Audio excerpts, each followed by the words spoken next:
Bonjour, aujourd'hui nous allons aborder la capsule numéro 1 de SketchUp. Donc je souhaitais d'abord préciser que j'utilise SketchUp Pro 2019 et sur un PC.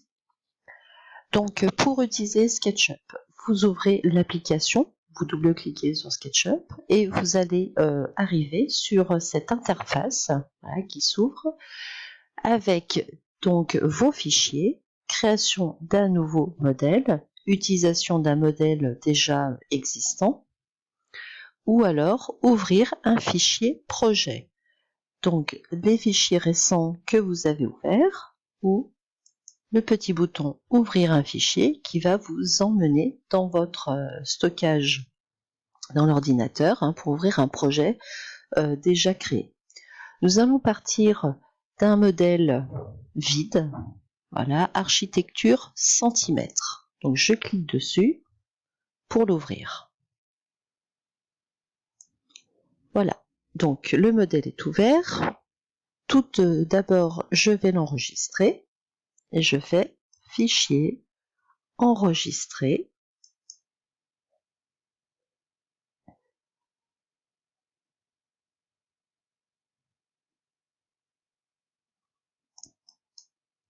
Voilà, et je l'envoie donc dans un dossier que je vais renommer un vidéo SketchUp. Je crée un dossier exprès pour. Et le nom du fichier, je tape projet de formation. Comme ça, nous allons pouvoir travailler sur un fichier projet. Et le type, c'est modèle SketchUp. Je fais enregistrer.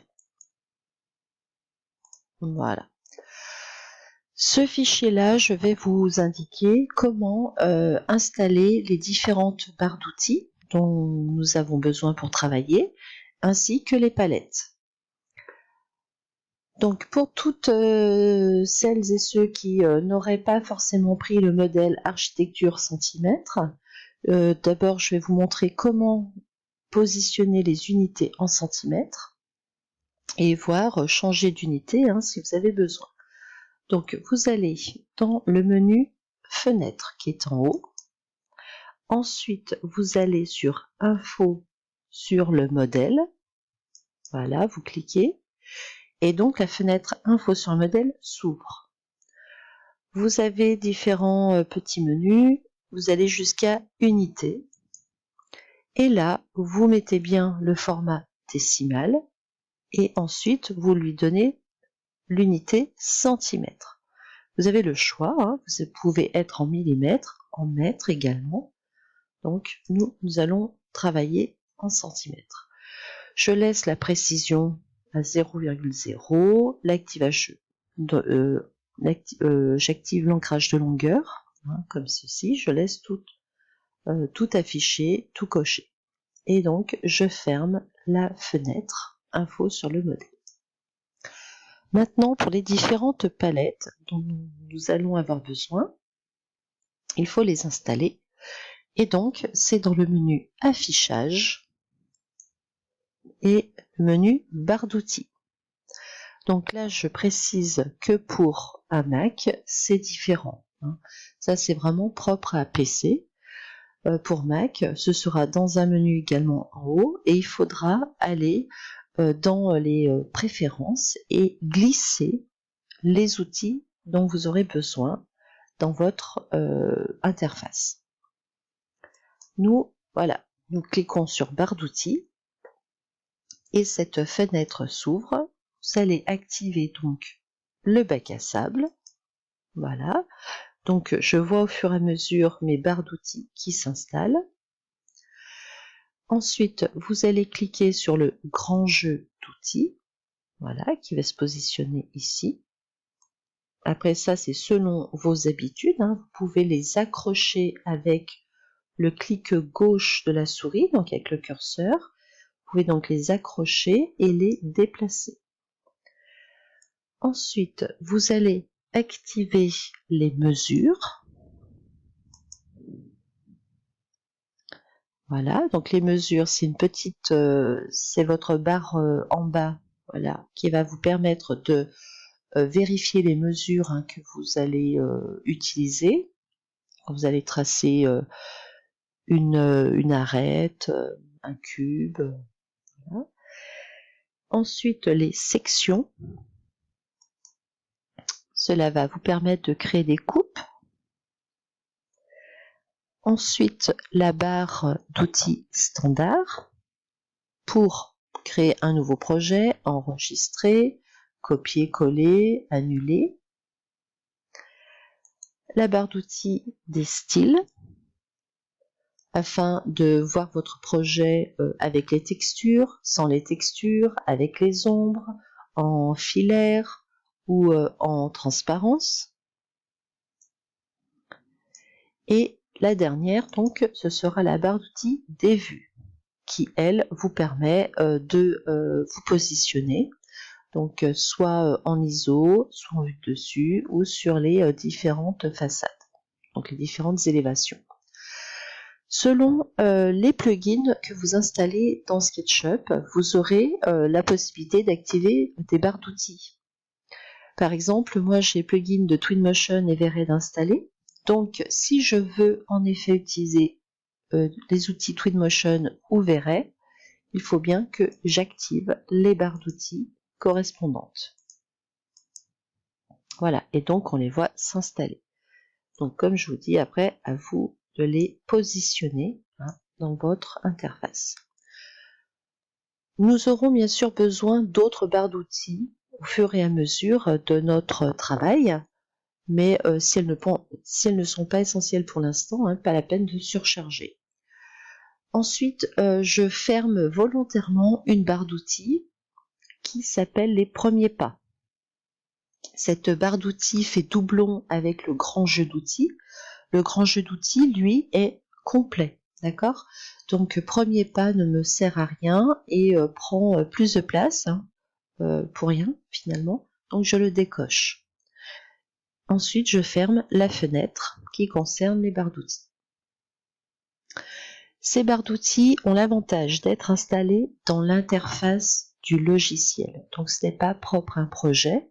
Maintenant, chaque fois que j'ouvrirai SketchUp, j'aurai ces barres d'outils d'installer à ces endroits. Les palettes. Donc, les palettes sont sur ici la droite. Et j'active bien sûr certaines palettes, pas forcément toutes. Pour les activer ou les désactiver, vous allez dans le menu en haut Fenêtre, Palette par défaut, et vous cochez les palettes dont vous avez besoin. Donc au départ, nous allons cocher Info sur l'entité, les matières, les composants, les styles, les calques, les scènes et structures. Après, au fur et à mesure de mes besoins, j'ouvrirai les ombres, adoucir les arêtes et tout ça. Donc, pour voilà, résumer, j'ouvre bien Info sur l'entité. En cliquant sur la petite flèche noire, vous pouvez ouvrir une palette. Voilà. Vous pouvez voir ce qu'elle contient. Et en fermant donc cette petite flèche, je peux réduire donc la palette, ce qui me permet d'avoir plus de place. Info sur l'entité pour avoir les informations sur un objet sélectionné. Les matières pour les couleurs et les textures. Les composants pour les objets importés de Trimble Connect.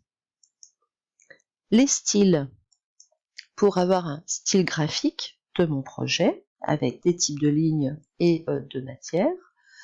Les calques pour gérer donc les différents calques de mon projet.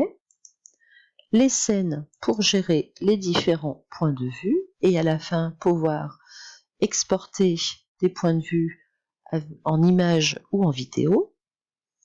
Et en fait, voilà, au final, la palette structure qui va me permettre de gérer tous les composants et groupes du projet. Par exemple, là, je vois qu'il y a un composant dans mon projet, il s'appelle Marc. C'est le petit bonhomme que vous voyez ici. Donc, soit en cliquant sur le composant ou le groupe, vous savez, Voilà, ici, l'élément sélectionné dans le projet. Donc, ça va nous permettre d'avoir une gestion rapide, simple de tous nos éléments. Donc, cette interface, après, vous pouvez l'enregistrer, comme j'ai fait, voilà, enregistrer le projet, donc que j'ai appelé projet de formation. Mais on peut également en faire un modèle pour l'avoir au même endroit que les autres modèles que l'on voit en ouvrant SketchUp. Pour enregistrer un modèle, vous faites Fichier, donc le menu Fichier tout en haut. Ensuite, vous descendez dans Enregistrer comme modèle type et vous le nommez. Donc, on va le nommer modèle, voilà, de formation et je mets bien en centimètres. Je clique également sur nom du fichier ici, d'accord, et je fais enregistrer. Je coche définir comme modèle type par défaut pour qu'il soit accessible dès que j'ouvre SketchUp. Voilà. Donc là, vous avez vu dans cette capsule comment ouvrir un modèle, comment le paramétrer en palette et barre d'outils, et ensuite comment l'enregistrer en fichier projet, qui est un fichier .skp, et également comment l'enregistrer en modèle pour avoir toujours le même type de fichier par défaut qui va s'ouvrir.